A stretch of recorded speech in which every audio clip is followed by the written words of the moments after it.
طبعا أنا والله جد فرحان بحضورك، وأنا أسعد خاصة أنك الشاعر اليمني الوحيد الآن موجود بيننا. الله مشكور مشكور مشكور. ونقول لك خير من يمثلها بالنيابة عن حمد السعيد. عبد الرحمن، أنت تتكلم طبعا بلغة جميلة وأنت من أسرة أدبية وهذا مو غريب عليك.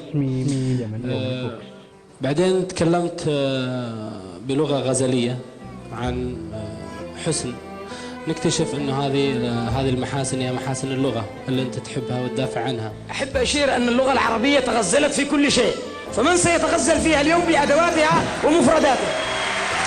لما صنعنا شيء ولم نأتي بجديد. طيب ماذا تقول في شاطئ الراحة؟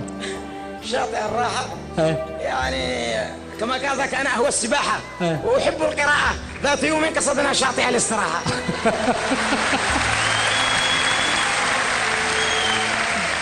عموما أنا أقول لك أنه ما شاء الله عليك، أنت يعني ينطبق عليك أنه أحيانا الشاعر يفرض سلطته بسلاطته، ولغتك جميلة وراقية والله يوفقك. اترك المجال لاخواني. الإشادة الأولى طبعا هي واضحة بسلاطة اللسان وسعة المفردات والقاموس اللغوي، وقد وضح ذلك في استخدامات اللغة الفصحى في هذه القصيدة. اللغة الفصحى أخذت دور، طبعا هي أحيانا تعيب النص الشعبي أن يكون فيه بعض الكلمات اللغة الفصحى، ولكن استطاع الشاعر أن يوظف هذه الكلمات توظيفا جيدا، فبدأ أمامنا بناء القصيدة في حلة جديدة يمكن أن نسميها بالشعر الأهدلي. مشكور مشكور سيدي مشكور. أفتخر بهذه التسمية منك وأعتبره عقدا أعلقه على جيد اللغة العربية.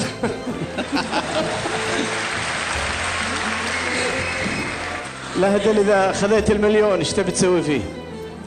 والله يا سيدي لكل حادثة حديث ويبعثني عليه هاجس حثيث.